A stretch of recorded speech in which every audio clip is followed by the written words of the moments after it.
Hi friends, welcome to పెండమ్స్ kitchen.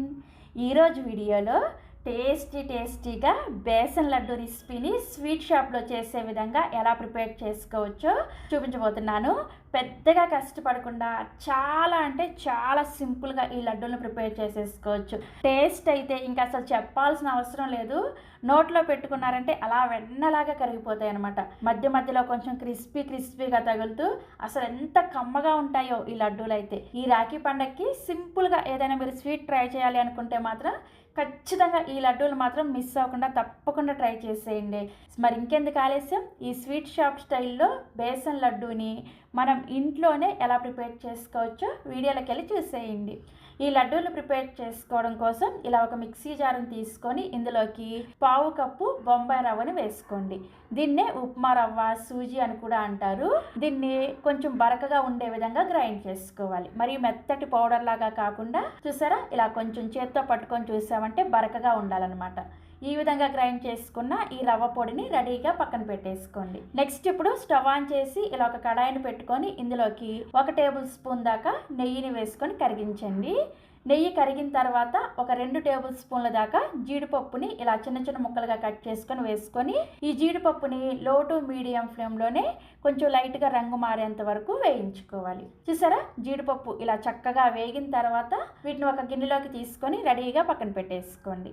Next ఇప్పుడు ఇదే నెయ్యిలోకి ఇంకొక 1/2 కప్పు వరకు నెయ్యిని వేసుకొని కరిగించండి. ఇక్కడ నేను అన్నీ కూడా మెజరింగ్ కప్స్తో చూపిస్తున్నాను మీకు. మీ దగ్గర ఒకవేళ మెజరింగ్ కప్స్ లేకపోతే ఇంట్లో ఉండే ఏదో ఒక గిన్నెని కానీ గ్లాసుని కానీ సెట్ చేసుకొని ఇక్కడ నేను చూపించిన ఇంగ్రీడియంట్స్ అన్నీ కూడా అదే గ్లాస్తో కానీ కప్పుతో కానీ కొలుచుకొని తీసుకోండి.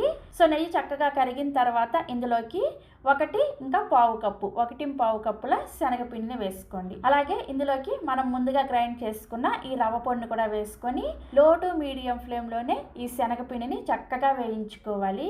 ఇక్కడ మనం తీసుకున్న శనగపిండి అనేది అప్పుడే షాప్ నుంచి తెచ్చిన ఫ్రెష్ శనగపిండిని యూజ్ చేశారనుకోండి, లడ్డూలు చాలా రుచిగా వస్తాయి. అలాగే శనగపిండిని ఈ లడ్డూల కోసం అయితే అస్సలు జల్లించకూడదు అనమాట. జల్లించి తీసుకున్నారంటే శనగపిండి మరీ మెత్తగా వచ్చేస్తుంది కదా, అప్పుడు మనకి లడ్డూలు తినేటప్పుడు నోటికి చుట్టుకుపోయినట్లుగా వస్తాయి అనమాట. అందుకని జల్లించకుండా ఉన్న శనగపిండిని మాత్రమే ఈ లడ్డూ కోసం యూజ్ చేసుకోవాలి. శనగపిండిని ఖచ్చితంగా లో టు మీడియం ఫ్లేమ్లో మాత్రమే కలుపుకుంటూ వేయించుకోవాలి. శనగపిండి ఫస్ట్ మనం వేసిన వెంటనే నెయ్యి అంతా కూడా పీల్ చేసుకొని చూడండి ఇలా కొంచెం గడ్డలుగా వస్తుంది అనమాట. ఈ గడ్డలన్నీ కూడా ఈ విధంగా గరిటతో మ్యాష్ చేసుకుంటూ చక్కగా కమ్మటి వాసన వచ్చేంత వరకు లో టు మీడియం ఫ్లేమ్లోనే వేయించుకోండి. ఈ లడ్డు టేస్ట్ అయితే మీరు శనగపిండిని ఎంత బాగా వేయించుకుంటారు అనే దాని మీద ఆధారపడి ఉంటుంది అనమాట. చక్కగా చిన్న మంట మీదే మంచి సువాసన వచ్చి లైట్గా రంగు మారేంత వరకు వేయించుకున్నారనుకోండి, లడ్డు చాలా రుచిగా ఉంటుంది.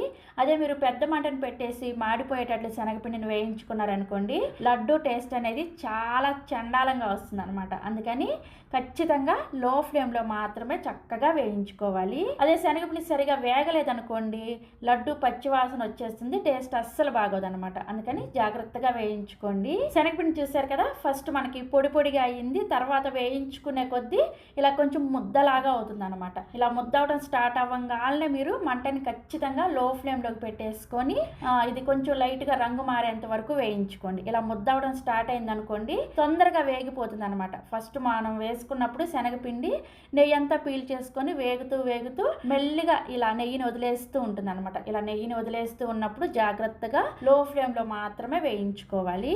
సో చూసారు కదా, శనగపిండి ఇలా ముద్దలాగా వీడియోలో చూపిస్తున్న కన్సిస్టెన్సీలో వేగిన తర్వాత ఇప్పుడు ఇందులోకి మనం ముందుగా వేయించుకున్న ఈ జీడిపప్పు పలుకులను కూడా వేసేసుకొని కలుపుకుంటూ మరొక 2 నిమిషాల పాటు లో ఫ్లేమ్లో మాత్రమే వేయించుకోండి.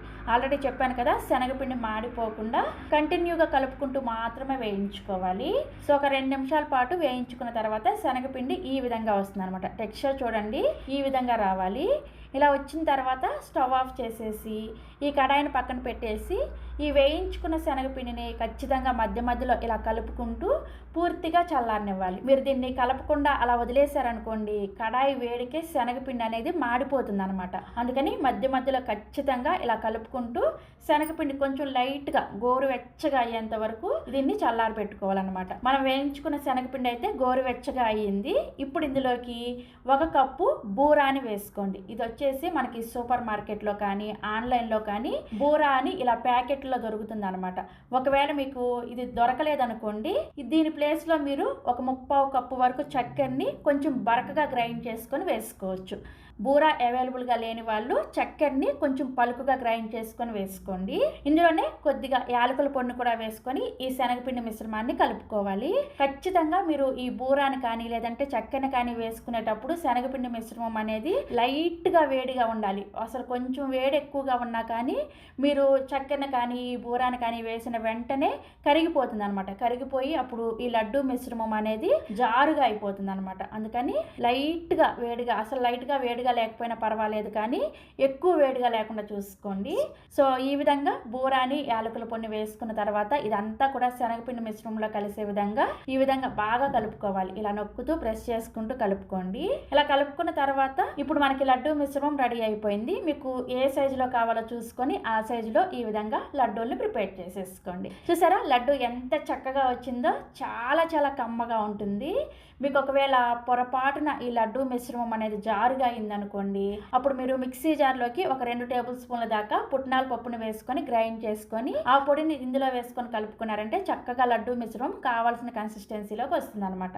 అదే మీకు లడ్డు మిశ్రమం గట్టిగా అయిపోయింది అనుకోండి, అందులోకి సరిపడా కొద్దిగా నెయ్యిని వేసుకొని కలుపుకొని లడ్డూలు ప్రిపేర్ చేసుకున్నారంటే పర్ఫెక్ట్గా వస్తాయి అనమాట. ఇక నేను చూపించిన కొలతలతోటి ప్రిపేర్ చేశారంటే మీకు ఆ అవసరం ఏమీ ఉండదు. చాలా చాలా పర్ఫెక్ట్గా ఫస్ట్ టైం ప్రిపేర్ చేసే వాళ్ళు కూడా చేసేసేయచ్చు అనమాట. సో ఇలా చక్కగా లడ్డూలు ప్రిపేర్ చేసేసుకొని ఈ రాఖీ పండగకి హ్యాపీగా ఎంజాయ్ చేసేయండి.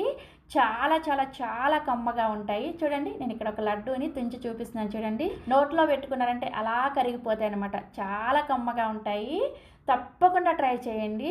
ట్రై చేసి టేస్ట్ చేసిన తర్వాత మీ ఫీడ్బ్యాక్ని నాతో షేర్ చేసుకోవడం అస్సలు మర్చిపోకండి. మరిన్ని ఎమ్మీ అండ్ టేస్టీ రెసిపీస్ కోసం వెంటనే మన పెండెమ్స్ కిచెన్ని సబ్స్క్రైబ్ చేసేసుకోండి. Thank you.